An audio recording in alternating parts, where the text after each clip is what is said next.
სასამართლო კლანი ბრალდებულების გარდა ახლა ადვოკატების დასჯასაც ცდილობს. მოსამართლე აქციის მონაწილეების 14 დამცველს ადვოკატთა ასოციაციაში უჩივის.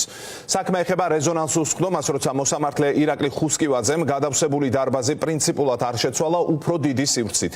არადა ამის პრეცედენტი უკვე არსებობდა წინა დღით, როცა სხვა მოსამართლემ დააკმაყოფილა ადვოკატების შუამდგომლობა დარბაზის ცვლილების თაობაზე. ხუსკივაძის გაჯიუტების საპასუხოდ ადვოკატებმა სხდომა პროტესტის ნიშნად დატოვეს. სწორედ ამის გამო უჩივის მოსამართლე ადვოკატებს. გაფრთხილება, საქმიანობის შეჩერება და ადვოკატთა ასოციაციის წევრობის შეწყვეტა, რა სადამსჯელო ზომას გამოიყენებენ იურისტების წინააღმდეგ ეს უახლოეს მომავალში გაირკვევა. ოლიგარქის რეჟიმა კი უკვე ადვოკატებზე ზეწოლის მექანიზმებიც აამოქმედა და მოსამართლის სახელით სხვა უფლებადამცველებს უთხრა, რომ თუ კი ხმას აიმაღლებენ, ისინი დაისჯებიან. იშვიათი სარჩელის ავტორი მოსამართლე ირაკლი ხუსკივაძეა. ის ადვოკატთა ასოციაციის ეთიკის კომისიაში დავას იწყებს იმ ადვოკატების წინააღმდეგ, რომლებიც პროევროპულ აქციებზე დაკავებული პირების ინტერესებს იცავენ. ზოგადად გააქვთ ინფორმაცია, მოსამართლეები რამდენად არიან ხოლმე მოტივირებულები, რომ ადვოკატებს უჩივლონ თქვენთან? სტატისტიკურად ძირითადი მომჩინები არიან კლიენტები, თუმცა არის რამდენიმე ერთეული შემთხვევა, როდესაც სასამართლოდან შემოსულა საჩივარი ადვოკატთა ასოციაციის პროცედურების პირობებში ყველანაირ პოლიტიკურ და რაიმე სახის დაინტერესებას და მიხეზვებას გამოვრიცხო. არსებობს გაფრთხილება, საქმიანობის შეჩერება და წერობის შეწყვეტა. ეს სამი სახელი გვაქვს კანონით განსაზღვრული. საქმე ეხება 11 იანვრის სასამართლო პროცესს, როდესაც სხდომა ადვოკატებმა პროტესტის ნიშნად დატოვეს.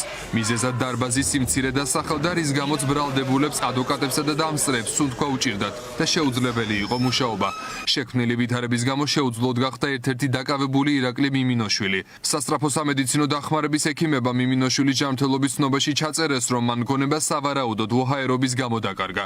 თუმცა მოსამართლე ირაკლი ხუსკივაძე მაინც არ მიიღო დარბაზის შეცვლის გადაწყვეტილება. კახა კოჟორიძე იმ 14 ადვოკატ შორისაა, რომელსაც რეჟიმის მსახური მოსამართლე უჩივის. ელემენტარული თხოვნა არ გაითვალისწინა, როცა ბრალდებული ეხვეწებოდა, რომ აი ცუდად გავხდი, სასწრაფოს გამოძახება გახდა საჭირო და ისევ იმ კაბინაში ნუ შემაბრუნებ, სადაც ცუდად გავხდი და სასწრაფო დამჭირდა. ნუ შემაბრუნებ აქ. ეს არ გაითვალისწინა და ამის პროტესტის ნიშნად, რომ ჩვენ დარბაზი დავტოვეთ, თურმეც ჩვენ აღმოვთით ცუდი. როგორც ჩანს, კარგად ესმის მოსამართლეს ქართული ანდაზის შინაარსი, რომ გაღმით შეედავე, გამოღვით შეგრჩება.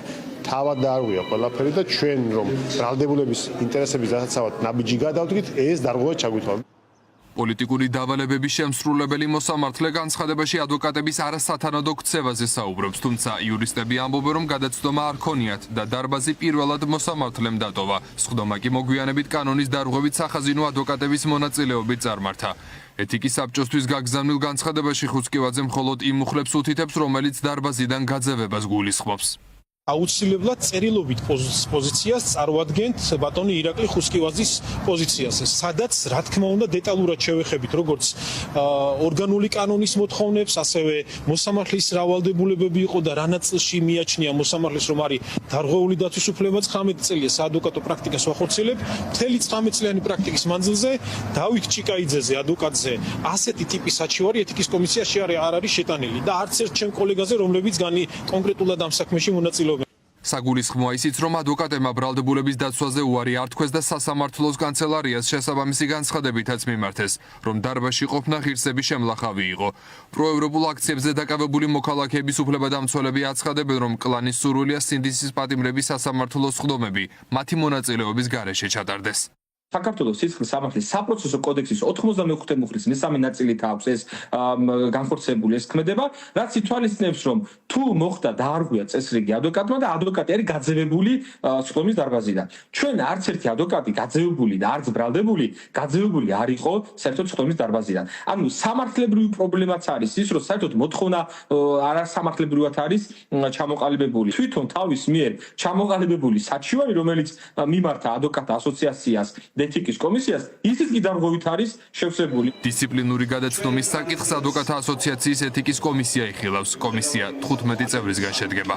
ადვოკატი, როდესაც მოქმედებს კლიენტთან შეთანხმებით, მოქმედებს სწორედ იმ სტრატეგიის ფარგლებში, რაც მას შეთანხმებული აქვს კლიენტთან და მისი მითითების ფარგლებში. შესაბამისად, ადვოკატის მიერ თუნდაც ხდომის დატოვება თუ კი ეს არის შეთანხმებული კლიენტთან, რა თქმა უნდა, არ გამოიწვევს არავითარ პასუხისგებლობას. მე ვფიქრობ, რომ ეთიკის კომისიის ფარგლებში შესაძლოა დასაშვებლობის ეტაპიც ვერ გადალახოს აღნიშნულმა საჩივარმა. ირაკლი ხუსკევაძე კლანის ერთ-ერთ წევრად ითვლება. მან არაერთი ახალგაზრდა წინასწარ პატიმრობაში დატოვა, სწორედ მან შეუფარდა 12-დღიანი პატიმრობა ნიკა გვარამიას.